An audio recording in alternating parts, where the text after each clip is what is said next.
When we think of the military, most people imagine discipline, strength, and resilience. We picture uniforms, drills, and the courage to face danger. But what if I told you that the most surprising thing I learned from the military had nothing to do with physical toughness or strategy? What if the real lesson wasn't about how strong you are, but about something far deeper? The military taught me that true strength is not found in standing alone, it's found in standing together. That leadership is not about rank, but about responsibility. And that the greatest victories are not won on the battlefield, but within the hearts of the people you serve alongside. This may surprise you, because like many of us, I once thought leadership meant being the loudest, the smartest, or the most powerful. But the military showed me that leadership is about creating trust, about showing up for others, and about having the courage to put the team before yourself. So today, I want to share with you the most surprising thing I learned from the military. A lesson that not only shaped my view of leadership, but also changed how I see trust, responsibility, and even life itself. When I first encountered the military, I expected to find strength defined by physical ability, endurance, and toughness. The image we usually carry is of soldiers running through mud, lifting heavy packs, or pushing themselves to the edge of exhaustion. And while those aspects are certainly there, what struck me the most was that the real strength didn't come from the individual at all. It wasn't about the one soldier who could run the fastest, shoot the most accurately, or endure the longest without sleep. The real strength, I discovered, was something collective, something you could feel in the room, in the field, and even in the quiet moments when nothing dramatic was happening. It was the strength of unity. There is something extraordinary that happens when people stop competing with each other and start depending on each other. In the military, your survival isn't based on how capable you are alone. It's based on how well you can work together, how much you can trust that the person beside you will do their part, and how willing you are to sacrifice for them as much as they sacrifice for you. This shifts the entire perspective of what strength really means. Outside of the military, we're often told to focus on personal achievement, climb the ladder, get the recognition, stand out from the crowd. But inside the military, the person who only thinks of themselves is actually a liability. The team's strength is compromised if even one member puts their ego above the group. I began to notice how unity built resilience in ways I hadn't imagined. A soldier might be physically exhausted, running on empty and ready to collapse. But then they look to their left and see their teammate pushing forward, and something in them ignites again. That collective energy pulls people beyond what they thought was possible. Alone, they may not have made it. Together, they rise. This is strength that doesn't just multiply, it compounds. Each person's courage fuels the next. Each act of support strengthens the whole. And before long, you realize that the team is operating on a level no individual could ever reach alone. What makes unity powerful is that it isn't dependent on perfection. People make mistakes, people falter, people fail, but when unity is present, those failures don't end the mission. They become lessons absorbed by the group, reminders that everyone is human, and opportunities for others to step in and lift the weight. I saw how soldiers instinctively reached out when someone stumbled, not to criticize, but to carry them until they could stand again. In the outside world, we often punish weakness or failure, and people hide it in fear of being judged. In the military, weakness is met with support, because unity requires that no one is left behind. And what struck me most was how natural it became to redefine pride. Pride wasn't in what I accomplished, but in what we accomplished. It wasn't about being the hero. It was about ensuring the mission succeeded and everyone made it home. That sense of unity is what gives the military its remarkable strength. It's not in the weapons, the tactics, or the training alone. It's in the invisible bond between people who know, deep down, that they can't win alone, and they don't want to. Would you like me to continue this style for all 6 keynotes one by one so each becomes a 600-word expansion or just for selected ones?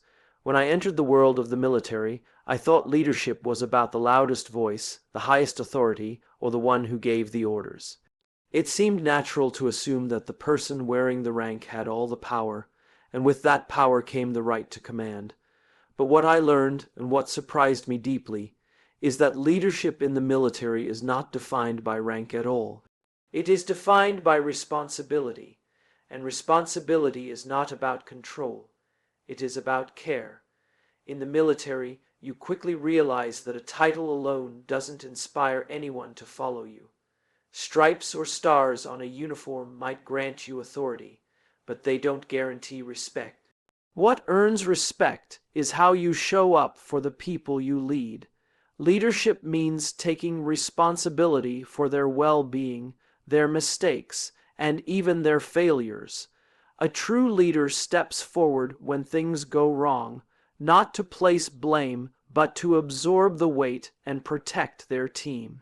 That sense of responsibility is what creates loyalty and trust. I remember observing how leaders in the military often ate last. It's a tradition, but it's also a statement. By putting their people's needs before their own, they send a clear message: you matter more than me.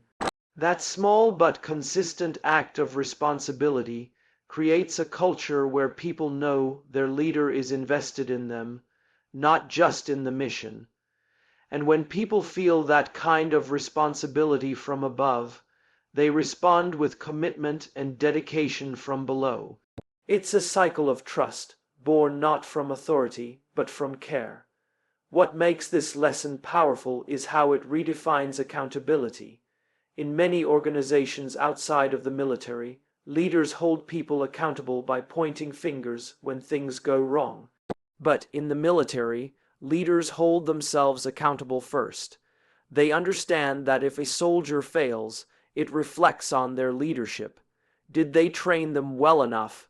Did they provide the right tools? Did they create the right conditions for success? This mindset transforms the way responsibility works. It is no longer about exercising control. It is about ensuring others are set up to succeed. And responsibility doesn't stop when the work is done. It extends into the lives of the people you lead. I saw leaders who remembered birthdays, who noticed when someone was struggling, who quietly checked in after a long day. These moments might seem small, but in the intensity of military life, they became lifelines. Responsibility meant being present not just for the mission, but for the human beings who made the mission possible. That's why people would go to extraordinary lengths for their leaders, because they knew their leaders would do the same for them. The surprising part is how transferable this lesson is. Outside of the military, we often confuse leadership with position, salary, or corner offices. But the truth is, leadership is not about being in charge. It's about taking care of those in your charge. Responsibility is the real currency of leadership, and anyone, regardless of title, can practice it. When you put the well-being of others at the center, you don't just earn compliance, you earn trust, loyalty, and the kind of commitment that can't be bought or forced. This understanding of leadership transformed the way I view influence and power. The strongest leaders aren't the ones with the highest rank, but the ones who carry the greatest responsibility for others. It's not about the privileges that come with leadership. It's about the burdens you are willing to carry. And the military taught me that the weight of that responsibility, when embraced fully, is what defines a true leader. Do you want me to expand Keynote 3 in the same tone next so it continues building like a flowing Simon Sinek style keynote series? One of the most surprising things I witnessed in the military was the way trust operated. At first, I thought trust was something you earned slowly, built carefully over time through shared experiences. And while that is true in part, the military revealed a deeper truth. Trust is not just something you build, it is the invisible armor that protects the entire team. Without it, no mission, no matter how well planned, could ever succeed. With it, ordinary people could achieve extraordinary results. In civilian life, we often talk about trust as a feeling. Do I like this person? Do I believe them? Do I think they're reliable? But in the military, trust is not just an idea, it is a necessity. Imagine being in a situation where your life depends on the person next to you. You don't have time to doubt, you don't have time to second guess, and you certainly don't have the luxury of waiting for proof. You must operate with the belief that your teammates will do their job, because hesitation could mean failure or worse. Trust becomes the foundation of every action, and without it, everything collapses. I began to see how this trust shaped behavior in small but powerful ways. Soldiers checked each other's gear before a mission, not because they didn't believe the other had done it, but because they cared enough to make sure. Teams rehearsed together, trained together, and corrected each other not out of criticism, but out of commitment. Every act, from the smallest detail to the biggest responsibility, reinforced a message: I've got your back. And when people feel that, they move with confidence. They take risks knowing they are not alone. What fascinated me was how quickly trust formed when the environment demanded it. Outside the military, trust often takes months or years. Inside, it sometimes formed in days. Why? Because the culture insisted on it. From day one, soldiers were taught to rely on one another, to communicate openly, and to hold each other accountable. There was no space for ego, because ego gets in the way of trust. The priority was always the mission and the team. That clarity allowed trust to flourish faster than I had ever seen before. I also learned that trust isn't just about competence, it's about care. People don't just trust that you can do your job, they trust that you will look out for them as a person. I saw leaders who noticed when someone was tired and rotated them out, teammates who shared food or water without being asked, and entire squads that slowed down so no one was left behind. Those small acts of humanity created bonds stronger than any contract or rule could ever enforce. And that is why trust became the invisible armor. It protected people not just physically, but emotionally, reminding them they were never alone. In reflecting on this, I realized how often we underestimate trust outside the military. In many workplaces, trust is fragile. People hesitate to admit mistakes out of fear of being blamed. Colleagues compete against each other rather than support each other. Leaders focus more on being right than being trusted, and in that environment, progress slows, creativity stalls, and people retreat into survival mode. The military showed me the opposite. When trust is strong, people speak up, they innovate, they push boundaries, and they take risks together. Trust doesn't just make people feel safe, it makes them perform at their very best. The lesson I carried with me is that trust is not optional, it is essential. It is the silent force that allows teams to endure pressure, overcome fear, and achieve the impossible. And like armor, it may be invisible, but its strength is undeniable. Would you like me to keep going with *** keynote 4 in 600 words ***, so the whole series builds into one seamless speech draft? One of the traditions that struck me deeply in the military was the simple act of leaders eating last. At first glance, it might seem symbolic or ceremonial, but it carried a message that reshaped how I understood leadership. In the military, the best leaders are not the ones who rush to the front of the line or claim privileges for themselves. They are the ones who make sure their people are fed, cared for, and safe before they think about their own needs. This idea, that the best leaders put their people first, became one of the most surprising and powerful lessons I took away. In environments outside the military, leadership often gets confused with authority and entitlement. People assume that with a higher position comes more perks, more comfort, and more rewards. But in the military, I saw a completely different model. Rank wasn't about privileges, it was about responsibilities. The higher you rose, the less it became about you, and the more it became about the people you served. That shift in perspective changes everything, because it turns leadership from something self-centered into something selfless. What impressed me most was how natural it became. Leaders didn't announce it or use it as a performance. They didn't eat last because it looked good. They ate last because it was ingrained in them that their job was to ensure others had what they needed first. This consistent act built a culture where people trusted their leaders deeply, not because of their authority, but because of their service. Soldiers knew, without a doubt, that their leaders would put them first in every situation. That trust fueled loyalty, and loyalty fueled a willingness to give their best in return. Putting others first wasn't just about meals, it showed up in countless ways.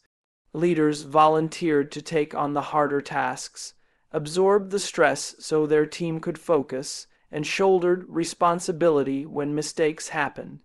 I saw leaders step into danger first, not because they had to, but because they believed their role was to protect the people who looked to them for guidance. In those moments, the meaning of leadership became crystal clear. It was never about power, it was always about service. This approach revealed a paradox. When leaders give more to their people give more to them. When a leader prioritizes the team naturally prioritizes the mission. This creates a cycle of mutual respect and commitment that no amount of authority can force. It's why military units are so cohesive even under unimaginable stress. People aren't just following orders, they're following someone they believe in, someone they know would sacrifice for them if necessary. That belief is powerful. It can push people beyond their limits, unite them through fear, and give them courage when everything seems uncertain. What makes this lesson so important outside the military is how rare it often is. Too many leaders in business, politics, or even communities see leadership as a way to advance themselves. They focus on being recognized, praised, or rewarded. But the military shows us a different truth. The most respected leaders are not the ones who take the most, but the ones who give the most. They are remembered not for their titles, but for their willingness to serve. The simple act of eating last is more than a tradition. It's a philosophy. It reminds us that leadership is not about being at the top. It's about making sure everyone else is supported, safe, and ready to move forward. That kind of leadership creates teams that are resilient, loyal, and unstoppable. And once you've seen it in action, you can never look at leadership the same way again. Do you want me to move on and *** expand Keynote 5 into 600 words ** so the flow continues seamlessly? When most people hear the word discipline, they think of strict rules, rigid schedules, and a lack of freedom. Before experiencing the military, I believed discipline was about control, about others telling you what to do, when to do it, and how to do it. But what surprised me was realizing that discipline is not about control at all. In the military, discipline became something much more empowering. It was about consistency, about reliability, and about choosing to show up every day in service of something bigger than yourself. Discipline in the military wasn't enforced for the sake of obedience. It existed to build trust. When someone followed through on their training, when they kept their word, when they carried out even the smallest task with precision, it sent a clear message to everyone around them: you can count on me. That consistency created a sense of safety. In an environment where uncertainty was constant and danger was real, Knowing that your teammate would do what they said every single time was invaluable. Discipline wasn't about stripping individuality, it was about building dependability. What really shifted my perspective was watching how discipline influenced even the smallest routines. Waking up early, maintaining your gear, keeping order in your space. These weren't meaningless tasks. They were small acts of responsibility that trained your mind and body to operate with reliability. It wasn't about the bed being made perfectly or the boots being spotless. It was about developing a mindset where details mattered, where consistency mattered, and where you could be trusted to uphold a standard even when no one was watching. That kind of discipline carried into every aspect of life and work. I also learned that discipline doesn't kill freedom, it creates it. When a team is disciplined, there's less chaos, less second guessing, and less wasted time. Everyone knows their role, understands the plan, and trusts that others will do their part. That clarity allows space for focus, creativity, and even courage. Paradoxically, the very structure that discipline provides becomes the foundation for flexibility. Because when everyone is disciplined, the team can adapt quickly to change, improvise under pressure, and respond to challenges without falling apart. Discipline builds the stability that makes freedom possible. What stood out to me most was how discipline was practiced not out of fear, but out of respect. Soldiers didn't keep order just because someone was watching. They did it because they didn't want to let their team down. They held themselves to a standard because they knew others were counting on them. That kind of discipline doesn't come from punishment. It comes from pride and commitment. And when you see people willingly hold themselves accountable, not because they have to, but because they want to, you realize how powerful discipline can be when it's tied to purpose. Outside the military, we often see discipline as restrictive. We think it limits us, takes away spontaneity, or forces us into boxes. But the military showed me the opposite. True discipline is a gift. It teaches us to master ourselves so we can contribute to something greater. It teaches us to stay steady when things get hard, to remain reliable when others are wavering, and to uphold standards even when no one is watching. It transforms us from people who act only when convenient to people who act because it's right. The military redefined discipline for me. It wasn't about control, it was about consistency. It wasn't about fear, it was about service, and it wasn't about taking away freedom. It was about creating the freedom to trust, to adapt, and to achieve together. That kind of discipline is what builds teams that don't just function, but thrive under pressure, and it's what builds individuals who can carry that strength far beyond the battlefield. Would you like me to continue with *** Keynote 6, expanded into 6? 100 words ***, so you have the full set complete. When I first thought about what it meant to win in the military, my mind went to medals, victories, and recognition. I assumed the greatest victories were measured by what was achieved in battle, or how many missions were completed successfully. But what I learned instead was far more human and deeply surprising. The greatest victories were not about medals or awards. They were about loyalty. They were about the bonds forged between people who chose to stand by one another no matter what. In the military, loyalty was not a word you said. It was a way of life. It showed up in countless small actions, often unnoticed from the outside. It was in the way a soldier carried an extra load for someone struggling, in the way leaders checked on their team before themselves, in the way people refused to leave anyone behind even when it slowed them down. These acts might not win headlines, but they built something far stronger than recognition. They built unshakable trust and devotion. What struck me most was how loyalty transformed ordinary individuals into extraordinary teammates. When you know that the person next to you will not abandon you, you gain courage you didn't know you had.